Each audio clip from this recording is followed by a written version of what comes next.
नमस्कार दोस्तों, आर के हिंदी स्टोरी में आपका स्वागत है। आइए सुनते हैं एक नैतिक कहानी, मैं हार गई। जब कवि सम्मेलन समाप्त हुआ तो सारा हाल हंसी कहकहों और तालियों की गड़गड़ाहट से गूंज रहा था।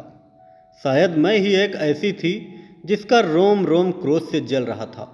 उस सम्मेलन की अंतिम कविता थी बेटे का भविष्य। उसका सारांश कुछ इस प्रकार था। एक पिता अपने बेटे के भविष्य का अनुमान लगाने के लिए उसके कमरे में एक अभिनेत्री की तस्वीर, एक शराब की बोतल और एक प्रति गीता की रख देता है और स्वयं छिपकर खड़ा हो जाता है। बेटा आता है और सबसे पहले अभिनेत्री की तस्वीर को उठाता है। उसकी बांछें खिल जाती हैं। बड़ी हसरत से उसे वह सीने से लगाता है, चूमता है और रख देता है। उसके बाद शराब की बोतल से 2-4 घूंट पीता है। थोड़ी देर बाद मुंह पर अत्यंत गंभीरता के भाव लाकर बगल में गीता दबाए वह बाहर निकलता है।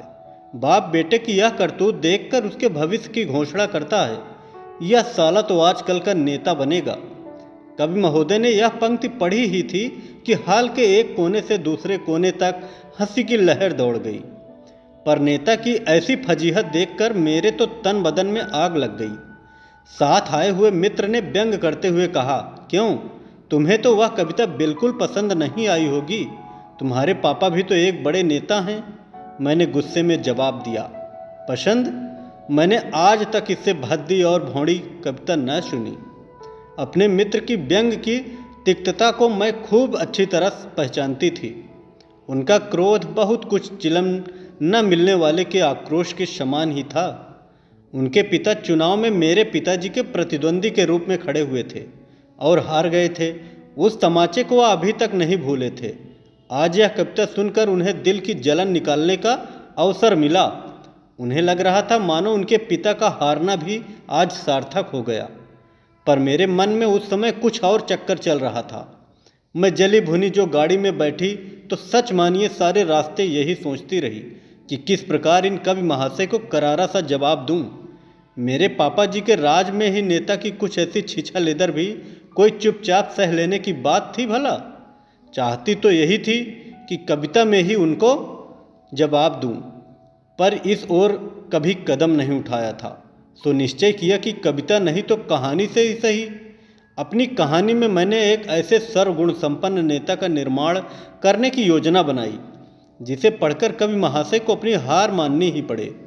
भारी सभा में वह जो नहला मार गए थे उस पर मैं दहला नहीं सीधे इक्का फटकारना चाहती थी, जिससे बाजी हर हालत में मेरी ही रहे। यही सब सोचते सोचते मैं कमरे में घुसी तो दीवार पर लगी बड़े बड़े नेताओं की तस्वीरों पर नजर गई। सबके प्रतिभाशाली चेहरे मुझे प्रोत्साहन देने लगे। सब नेताओं के व्यक्तिगत गुणों को एक साथ ही मैंने अपने नेता में डाल देना चाहती थी, जिससे वह किसी भी गुण में कम न रहने पाए। पूरे सप्ताह तक मैंने बड़े बड़े नेताओं की जीवनियाँ पढ़ती रही और अपने नेता का ढांचा बनाती रही। सुना था और पढ़कर भी महसूस किया कि जैसे कमल कीचड़ में उत्पन्न होता है वैसे ही महान आत्माएं गरीब के घर ही उत्पन्न होती हैं। सोच विचार कर एक शुभ मुहूर्त देखकर मैंने सब गुण से लैस करके अपने नेता का जन्म गांव के एक गरीब किसान की झोपड़ी में करा दिया। मन की आशाएं और उमंगें जैसे बढ़ती हैं वैसे ही मेरा नेता भी बढ़ने लगा। थोड़ा बड़ा हुआ तो गांव के ही स्कूल में उसकी शिक्षा प्रारंभ हुई। यद्यपि मैं प्रारब्ध में विशेष संतुष्ट नहीं थी, पर स्वयं ही मैंने परिस्थिति बना डाली थी कि इसके सिवाय कोई चारा नहीं था। धीरे धीरे उसने मिडिल पास किया। यहाँ तक आते आते उसने संसार के सभी महान व्यक्तियों की जीवनियाँ और कृतियों के इतिहास पढ़ डाले। देखिए, आप बीच में यह मत पूछ बैठिएगा कि 8वीं का बच्चा इन सब को कैसे समझ सकता है। यह तो एकदम अस्वाभाविक बात है। इस समय मैं आपके किसी भी प्रश्न का जवाब देने की मना स्थिति में नहीं हूँ। आप यह न भूलें कि यह बालक एक महान भावी नेता है। हाँ, तो यह सब पढ़कर उसके सीने में बड़े बड़े अरमान मचलने लगे, बड़े बड़े सपने साकार होने लगे, बड़ी बड़ी उमंगें करवटें लेने लगी। वह जहाँ कहीं भी अत्याचार देखता मुट्ठियाँ भींच भींच कर संकल्प करता, उसको दूर करने की बड़ी बड़ी योजनाएं बनाता और मुझे उसकी योजना में, उसके संकल्पों में अपनी सफलता हंसती खेलती नजर आती। एक बार जान का खतरा मोल लेकर मैंने जमींदार के कारिंदों से भी उसकी मुठभेड़ करा दी और उसकी विजय पर उससे अधिक हर्ष मुझे हुआ।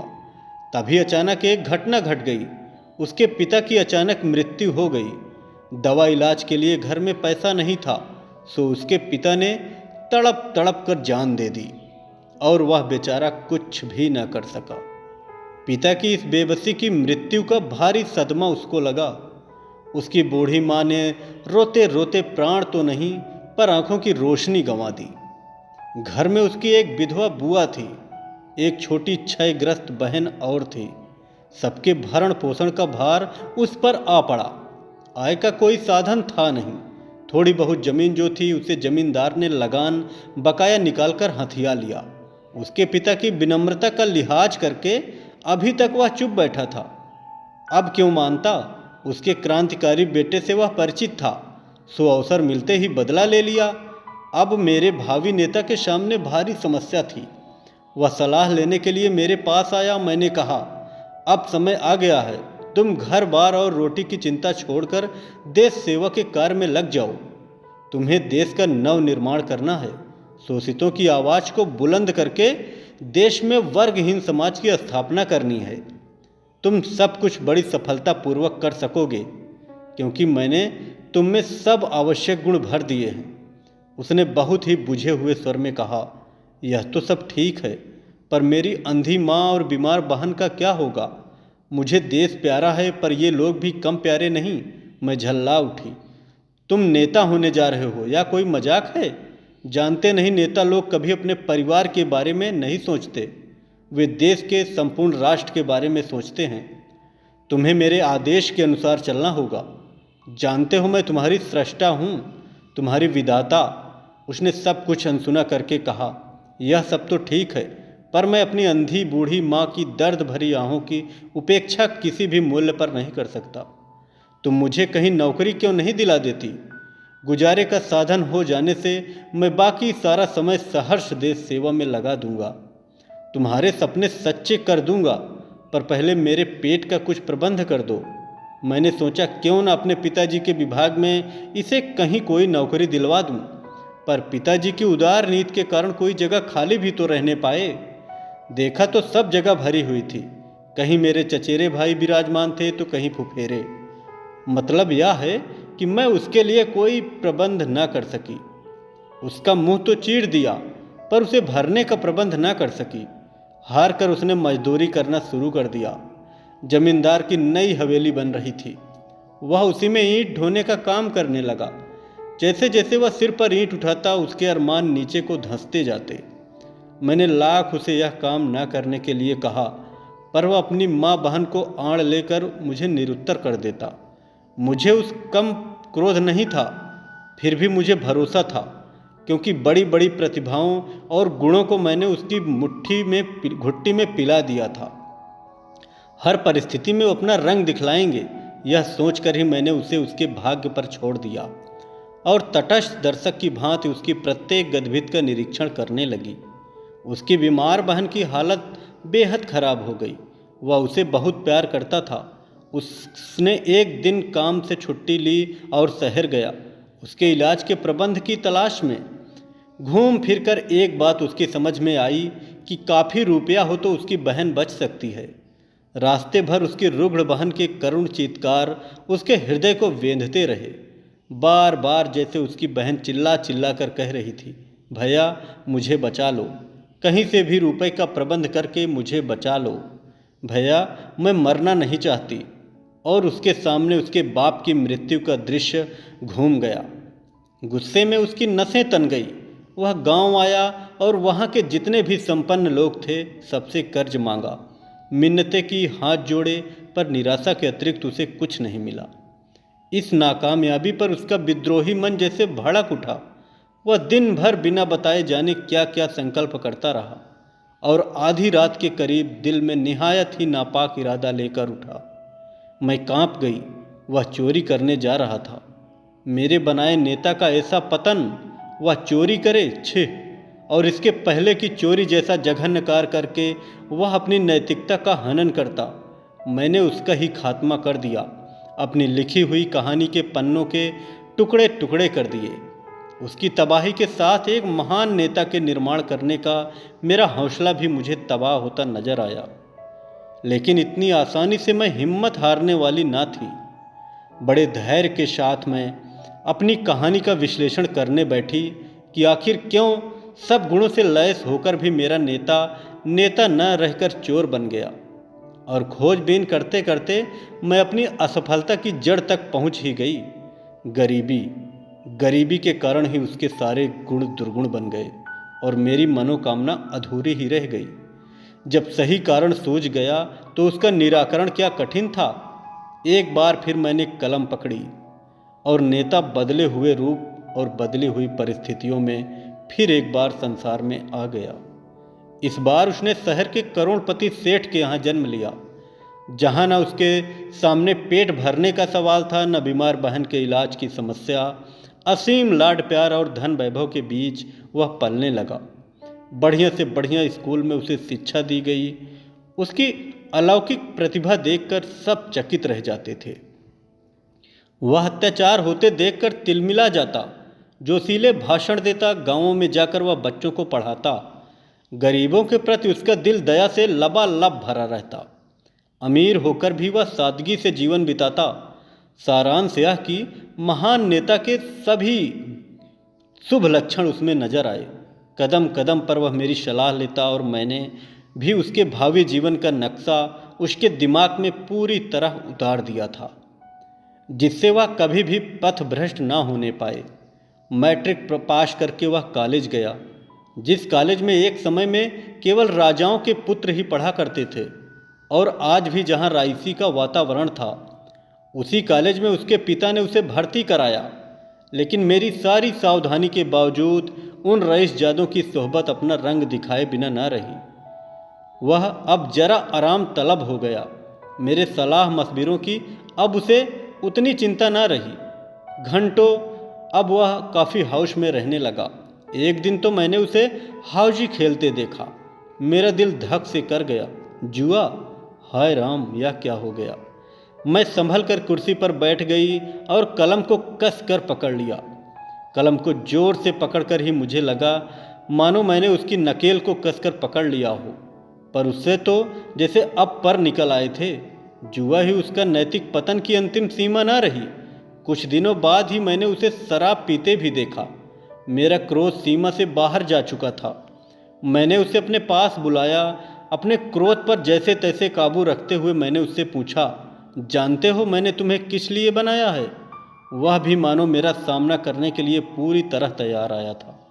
बोला, अपने स्वार्थ की पूर्ति के लिए, अपनी इच्छा पूरी करने के लिए तुमने मुझे बनाया है। पर यह जरूरी नहीं कि मैं तुम्हारी इच्छा अनुसार ही चलूं।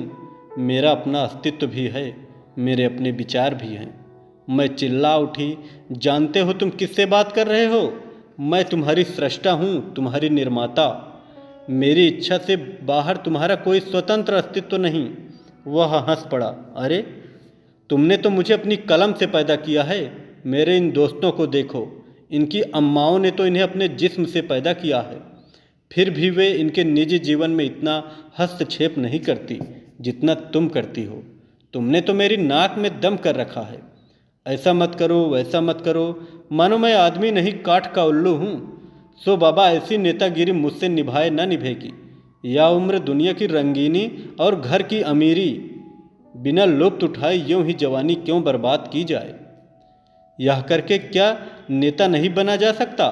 और मैं कुछ कहूँ उससे पहले ही वह सीटी बजाता हुआ चला गया। कल्पना तो कीजिए उस जिल्लत की जो मुझे सहनी पड़ी। इच्छा तो यह हुई कि अपने पहले वाली नेता की तरह इसका भी सफाया कर दूं, पर सदमा इतना गहरा था कि जोश भी न रहा। इतना सब कुछ हो जाने पर भी क्यों मन में क्षीण सी आशा बनी हुई थी कि शायद वह सीधे रास्ते पर आ जाए। गांधी जी ने भी तो एक बार बचपन में चोरी की थी, बुरे कर्म किए थे, फिर अपने आप रास्ते पर आ गए। संभव है इसके हृदय में भी कभी पश्चाताप की आग जले और यह अपने आप सुधर जाए। पर अब मैंने उसे आदेश देना बंद कर दिया और धैर्य के साथ उस दिन की प्रतीक्षा करने लगी जब वह पश्चाताप की अग्नि में झुलसता हुआ मेरे चरणों में आ गिरेगा और अपने किए के लिए क्षमा मांगेगा। पर ऐसा शुभ दिन कभी नहीं आया। जो दिन आया वह कल्पनातीत था। एक बहुत ही सुहावनी सांझ को मैंने देखा कि वह खूब सज धज रहा है। आज लिबास कुछ अनोखा ही था। सार किशन के सूट की जगह सिल्क की शेरवानी थी, सिगरेट की जगह पान था, सेंट महक रहा था, बाहर हार बज रहा था और वह गुनगुना कर अपने मित्र की गाड़ी में जा बैठा। गाड़ी एक बार के सामने रुकी और रात तक वे साहबजादे पैग पर पैग ढालते रहे, भद्दे मजाक करते रहे और ठहाके लगाते रहे। रात को 9 बज उठे तो पैर लड़खड़ा रहे थे।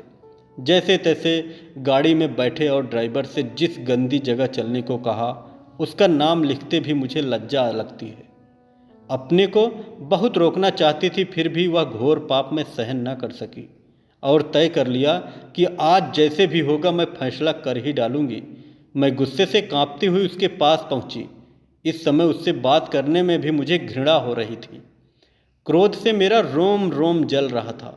फिर भी अपने को काबू में रखकर और स्वयं को भरसक कोमल बनाकर मैंने उससे कहा, एक बार अंतिम चेतावनी देने के ख्याल से ही मैं इस समय तुम्हारे पास आई हूँ। तुम्हारा यह सर्वनाश देखकर जानते हो मुझे कितना दुख होता है। अब भी समय है, संभल जाओ। सुबह का भूला यदि शाम को घर आ जाए तो भूला नहीं कहलाता। पर इस समय वह शायद मुझसे बात करने की मनः स्थिति में ही नहीं था। उसने पान चबाते हुए कहा, अरे जान, यह क्या तुमने हर समय नेतागिरी का पचड़ा लगा रखा है?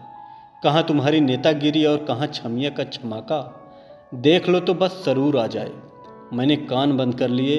वह कुछ और भी बोला, मैंने सुना नहीं, पर उसने जो आंख मारी वह दिखाई दी और मुझे लगा जैसे पृथ्वी घूम रही है। मैंने आंखें बंद कर ली और गुस्से से होंठ काट लिए। क्रोध के आवेग में कुछ भी कहने नहीं बना। केवल मुंह से इतना ही निकला, दुराचारी, अशिष्ट, नारकीय कीड़े। उसके मित्र ने जो कुछ कहा उसकी हल्की सी ध्वनि मेरे कान में पड़ी। वह जाते जाते कह रहा था, अरे ऐसी घोर हिंदी में फटकारोगी तो वह समझेगा भी नहीं। जरा सरल भाषा में बोलो। और अधिक सहना मेरे बूते के बाहर की बात थी। मैंने जिस कलम से उसको उत्पन्न किया था उसी कलम से उसका खात्मा भी कर दिया। वह छमिया के यहाँ जाकर बैठने वाला था कि मैंने उसे रद्दी की टोकरी में डाल दिया। जैसा किया वैसा पाया। उसने तो अपने किए का फल पा लिया, पर मैं समस्या का समाधान नहीं पा सकी। इस बार की असफलता ने तो बस मुझे रुला ही दिया। अब तो इतनी हिम्मत भी नहीं रही कि एक बार फिर मध्यम वर्ग में अपना नेता उत्पन्न करके फिर से प्रयास करती। इन 2 हत्याओं के भार से मेरी गर्दन टूट जा रही थी और हत्या का पाप ढोने की न इच्छा थी न शक्ति ही। और अपने सारे अहम को तिलांजलि देकर बहुत ही ईमानदारी से मैं कहती हूँ कि मेरा रोम रोम महसूस कर रहा था कि कभी भरी सभा में शान के साथ जो नहला फटकार गया था उस पर इक्का तो क्या, मैं दुग्गी भी न मार सकी। मैं हार गई, बुरी तरह हार गई। कहानी कैसी लगी कमेंट में ज़रूर बताएं। कहानी अच्छी लगे तो कृपया चैनल को ज़रूर सब्सक्राइब करें व वीडियो को लाइक करें।